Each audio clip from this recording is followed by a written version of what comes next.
ফেসবুকে যে পাসওয়ার্ডটা দিয়েছেন সেই পাসওয়ার্ডটা খুঁজে পাচ্ছেন না, এই ভিডিওটা কন্টিনিউ করুন, এখনই খুঁজে পেয়ে যাবেন। তো চলে যাবেন প্রথমেই ক্রোম ব্রাউজার কোথায় আছে, এই যে এখানে যাবেন। এখানে গিয়ে এই যে এইটা আছে না, এই অপশনটা, এই যে এটাকেই বলে ক্রোম ব্রাউজার। এই ক্রোম ব্রাউজারে চলে যাবেন। ক্রোম ব্রাউজারে চলে যাওয়ার পরে এখানে তো সহকারে মনোযোগ দিয়ে দেখুন, তাহলেই শিখতে পারবেন, নাহলে কিন্তু শিখতে পারবেন না। দেখুন, এই থ্রি লাইনে টাচ করবেন। টাচ করার পরে এখানে দেখবেন সেটিং, এই যে সেটিং বলে অপশন আছে, এই সেটিংয়ে চলে যাবেন। সেটিংয়ে টাচ করবেন। টাচ করার পরে দেখুন এই যে এখানে লেখা আছে পাসওয়ার্ড ম্যানেজার। এই পাসওয়ার্ড ম্যানেজারে টাচ করবেন।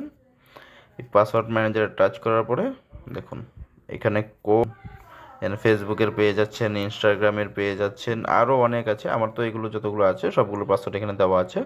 তো আপনারা অবশ্যই এরকম করে আপনাদের নিজের পাসওয়ার্ড, ভুলে যাওয়া পাসওয়ার্ডগুলো বের করতে পারবেন। তারপর আমি আবার ভিতরে গিয়ে দেখেছি। দেখুন এখানে ফিঙ্গারপ্রিন্ট দিয়ে আমার লগ ইন করে নিলাম। ফিঙ্গারপ্রিন্ট দিয়ে লগ ইন করার পরে দেখুন আমার ফেসবুকের পাসওয়ার্ড, প্রত্যেকটা পাসওয়ার্ড কিন্তু দেওয়া আছে। ঠিক আছে, এখানে টাচ করবেন, যে এই জায়গায় টাচ করবেন তাহলেই দেখতে পারবেন পাসওয়ার্ডগুলো। এখানে পেয়ে গেছেন, আপনি কতগুলো পাসওয়ার্ড দেখতে পারলেন। আপনার প্রত্যেকটা পাসওয়ার্ড কিন্তু এখানে পেয়ে যাবেন। ভালো করে মনোযোগ দিয়ে দেখবেন, আর কাউকে দেখাবেন না। নিজের পাসওয়ার্ড কখনো কাউকে দেখাবেন না। নিজের পাসওয়ার্ড নিজের কাছে রাখবেন। যদি ভালো লাগে শেয়ার করে আরেকজনকে দেখার সুযোগ করে দিবেন। ধন্যবাদ।